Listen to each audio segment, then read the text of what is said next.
Sanibona, ngaphambi singene kwivideo namuhla, ngithi angithathe lethuba ngibonge i-support nothando enikhombise lona lingaphezu kokucabanga kwethu. Siyacela niqhubeke nisiphote njalo ngokubuka amavideo ethu, ungakhohlwa ukukhomenta, ushare, ulike. Siyafisa ukuzwa umbono wakho. Sicela ke singene kwivideo namuhla. Umuntu ongenangane uyafisa ukuba naye.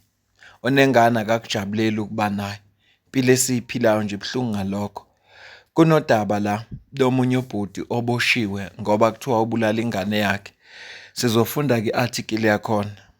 Indoda ena-33 years iminyaka, uNkosinathi Chauke, ubevele eMkhuhlu Magistrate Court ngomhla ka-25 September 2025 mayelana nokubulawa kwendodakazi yakhe eneminyaka eyishumi. UChauke uboshwe ngomhla ka-22 kuSeptember 2025 emveni kokutholakala kwesidumbu sengane yakhe silele eduze komgwaqo phakathi kwe-Canningmore A kanye no-B. According to information etholwe ngamaphoyisa, victim lo lengane igcine ukubonakala ngesikhathi ilandwa ubaba wayo eyilanda emzini kagogo wayo eCanningmore. Eclaim ukuthi uyayithatha lengane uhamba nayo ukuyothenga impahla.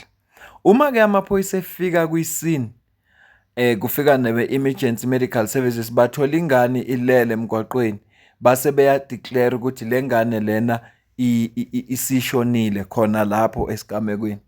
I-case ye-murder ke bayivule ngaso leso sikhathi and uChauke bamfuna bamthola ngemveni koba bethola i-tip off ukuthi ugcine ukubonakala esendaweni ekuthiwa kusemasoyi.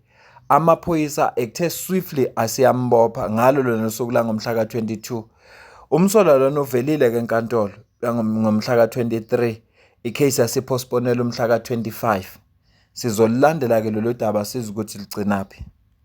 Ya le ndoda isenkingeni. Izohamba ingabuyi, izoboshwa isikhathi eside ngoba uyena umuntu okugcina obonakale nengane. Sekufuneka achaze ukuthi kwenzakaleni kuyingane lesitholakala ishonile. Njengoba ingane isitholakala esemgwaqweni nesekwenye indawo esemasoyi, beseyofunana ubemayishiya ubeyishiya kuphi? Ibeyona mbuzo le kufuneka akwazi ukuyiphendula lapha enkantolo. Ngoba kubuhlungu uyoyilandile kugogo wayo. Angiyazi ke lento yenzeka kanjani. Kuthi umuntu angabulala ingane yakhe. Asidlule phambili sibheke enye article. Amaphoyisa ase-KZN abophe uSimphiwe Mhlongo okuthiwa uyi-serial offender. Umhlongo lo uneminyaka ewu-38.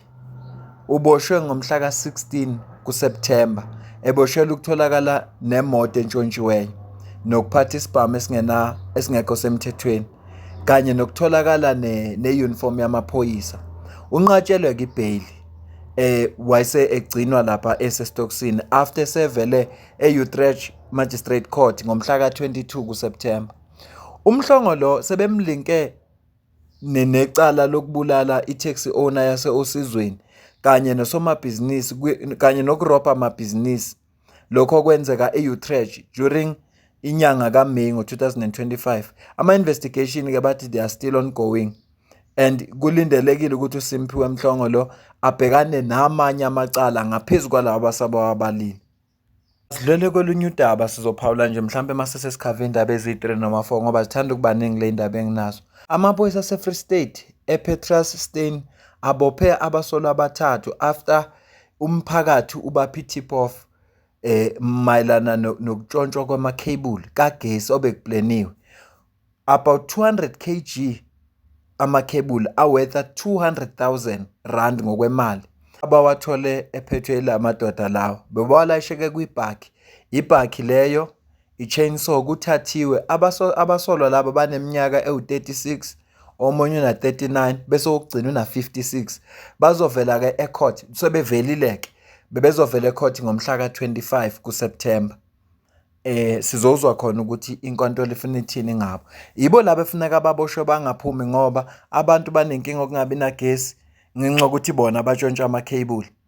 So kufanele labantu uhulumeni le igwebe ezincane kanje ufuna benze show labantu uyabagweba ngoba ukuphuma kwabo kunomonakalo omkhulu. Imagine nje ikhebuli ewetha 200,000. Kulo 200,000 abawutshontshile mingaki emphakathi engeseza ukubandakanya namakhebuli.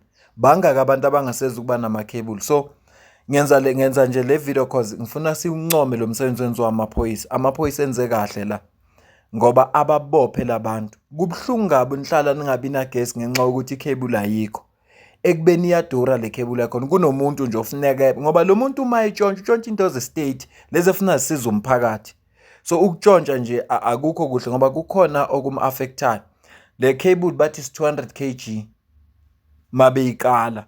Imagine-ke i-length yayo ukuthi ibinde kangakanani. So asidlule kolunye udaba. Ngicela ukuyifunda le njengoba ibhaliwe ithi 3 suspects have been fatally wounded and 2 injured during a crossfire with the police on the night of the 23rd of September 2025 at Atteridgeville. This comes after SAPS Highway Patrol, with the assistance of private security companies, operationalized intelligence information about a group of suspects involved in hijackings around Pretoria. The team was strategically placed to be on the lookout for the suspect's vehicle, which was then spotted. Upon trying to stop the vehicle, the suspect sped off, leading to a high-speed chase and shootout between the police and the suspects. 3 of the suspects died, while 2 were taken to the hospital with injuries. 3 unlicensed firearms with ammunition, signal jammer, hand gloves, and balaclavas, including the vehicle, were confiscated. Police investigation are underway. Awadlala amaphoyisa. Yazi ngeke ngayisho lento kwivideo edlule ngathi angazi noma ngeke naqaphela na or a coincidence. Since from ngoJuly amaphoyisa aya awadlali, ayabopha uma kubheda futhi ayadubula. Uma ube neshwa wazenza isigora kudubula kubulala. Kodwa nje kukhona into eyenzekayo ever since from ngoJuly. Angazi noma ngeke naqaphela na. Mawukhumbula nje kule viki ledlule sireporte ngefarm okutholakala la kumanufacture khona ama-drugs atholakale khona worth 360 million. Abantu laba bebengawabribe kalula amaphoyisa, kodwa amaphoyisa lokhu enza into ehlukile. Yabona amaphoyisa uma ezosebenza kanje at least izwe lethu lizoba safe. Asidlule kolunye udaba. Amaphoyisa aseLimpopo abike nanto udaba ngizolifunda njengoba libhaliwe. A total of 683 suspects were arrested. 13 firearms with 604 rounds and ammunition recovered during the multidisciplinary Operation Shanela conducted across Limpopo between 15 September and 21 September. The arrests include 1 murder, 3 attempted murder, 6 aggravated robberies, 15 rapes, 6 sexual assault, 87 assault GPH, 56 assaults common, 3 drug-related crimes, 34 driving under the influence, 7 illegal possessions of firearm, 7 burglars residential, 26 malicious damage of property, 3 robbery residents, 146 undocumented immigrants, and 151 illegal dealing in liquor. Confiscations were recorded as follows: 13 firearms and 604 rounds and ammunition, 20 dangerous weapons, 46 11 kg of dagga, 9,657, 2,521 of liquor, 2 stolen robberies vehicle, and 36 shippings were closed. Indaba ezimnandi lezi. Ayikho into engijabulisa nje ukuvalwa kwamashipini. Awavala impela amaphoyisa lamashipini ngoba awanamsebenzi awenzayo. Yazi ukuthi enze business for lo othengisayo, but ekugcineni kosuku umphakathi uya-affecteka. Ayikho into positive elethwa ishipini emphakathini nje. Ayikho neyi-one. Mazidlula phambili, i-article elandelayo ithi police have arrested 6 teenagers okungabafundi following a fatal stabbing incident at Humansdorp Senior Secondary e-Eastern Cape. Lama suspects awu-6, 4 ama-minor, aged between 16 and 17, and other 2, both are 18, were traced and located near the gravel road leading to Oyster Bay.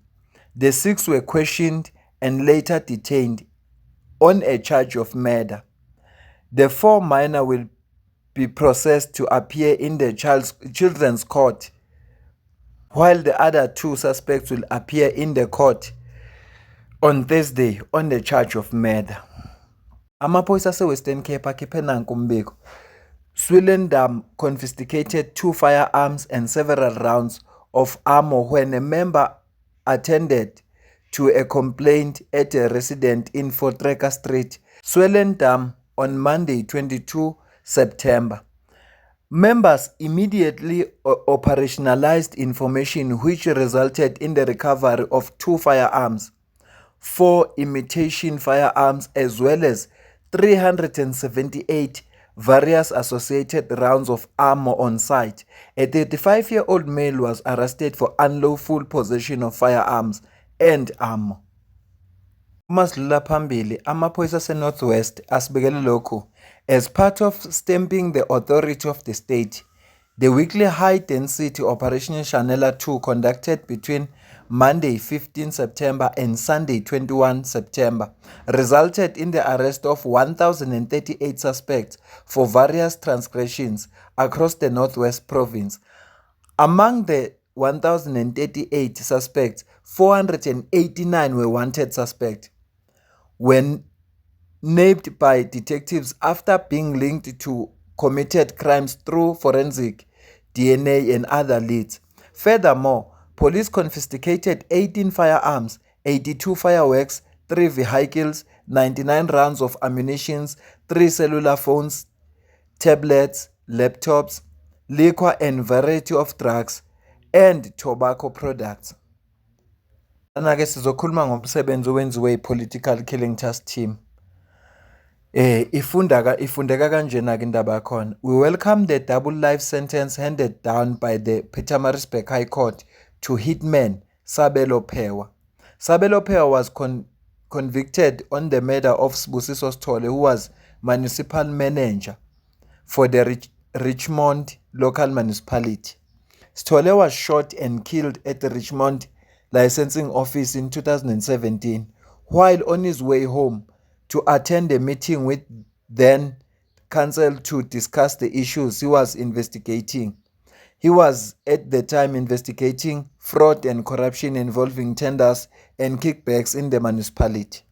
The SAPS Political Killing Task Team took over investigation in 2018, and this led to the arrest of Sabelo Phewa. The firearm found in his possession at the time of his arrest was found to be linked to several other murders, including that of Amos Ngcobo, whose wife had ordered his hit. The wife turned to a state witness and was sentenced to 5 years imprisonment. Today, Sabelo Phewa was sentenced as follows. Ngaphambi kokuba ngifunde ama-sentence alomlisa lo, i-Political Killing Task Team isebenzile. Enye into efuneka siyincome nge-Political Killing Task Team ayigcini ngokubopha inkabi kuphela. Ibopha inkabi, ibopha umuntu owathenga inkabi, nenyanga futhi mayikhona iyaboshwa. Buka manje lo nkosikazi lo mama lo wathenga yona le nkabi ukuthi ayibulala umkhwena wakhe. Uma sekufika amaphoyisa wayeseyenenza ideal ukuthi ngcono aphenduke ufakazi wenkantolo. Kuba ngcono ke umuntu mayiphenduka ufakazi wenkantolo. Futhi inkantolo iyamshaya ngoswazi oluncane ngoba usuke ezokhuluma iqiniso lonke. Yabona uswazi oluncane lo mama litholile yena u5 years edonsa ejele, while le nkabi yona izodonsa odilika jele ababili. Umama nje uzodonsa 5 years esejele. Mhlambe mayengaziphatha kahle 2 years 6 months or 2 years or 3 years uzobe sephumile ejele. Ngoba phela futhi ngiyakuncoma lokho abakwenzayo. Angathi umuntu enza ukuganga bese egcineni kosuka aphenduka ufakazi wenkantolo engabe sajeza. Akajeze. Ajezele ukuthi wathenga inkabi. Yabulala lo yamuntu kufanele ajeze naye ngoba uguilty as inkabi. Asifunde kamakhesi alo muntu bese siyayivala le video. Imurder ye-municipal manager uSibusiso Sithole uthole life imprisonment. Imurder ka-Amos Ngcobo uthole life imprisonment. Attempted murder of police officers ngesikhathi bebembopha lapho bamgwebe 5 yeminyaka esejele. Possession of unlicensed firearm bamnike 15 years esejele. unlawful possession of ammunition noma ukutholakala nezinhlamvu ezingekho emthethweni bamnikeze 5 years esejele. Nomsebenzi wenziwe ngamaphoyisa lo, ikakhulukazi i-Political Killing Task Team, ngoba selokhu nje iyasungulwa maningi ama-arrest esiwenzekile. Yabona manje kuphuma igwebo. Lokho okuveza ngokusobala ukuthi noma ngathiwa kwenzakaleni, kodwa ukuhlakazwa kwale Political Killing Task Team akuzukwenza ubulungiswa kubantu laba abangama-victims okuyibona abalahlekelwe izihlobo zabo. Asiyibambeke le video. Ngicela ukuze ukuphawula kwakho la ku-comment section. Ngizwe wena ukuthi uthini ngalolu daba esikhuluma ngalo la. Ngiyakujabulela kakhulu ukuzwa ukuthi wena uthini. Ungasupporta ke ngokusidonatela noma ngamalini khona account kwi-comment ephiniwe. Ungasupporta futhi ngokuba imember yale channel. Ngiyacela futhi uma kuvela ama-advert ningawajampi. Ungayilinda ke advert ngoba khona ama-advert ukuthi uyayibuka iveli phenduka idlala isikhathi eside. Kodwa nje noma ungayibuka about 20-30 seconds bese uyayiskipa ke. Ngokwenza njalo uzobuya contributor kule channel financially. Uma ungeke uzusidonatela, ungeke uzube imember, buka kama advert. Ilokho nje sikucelayo. Mina nawe sidibane kwi video elandelayo. Ngiyabonga.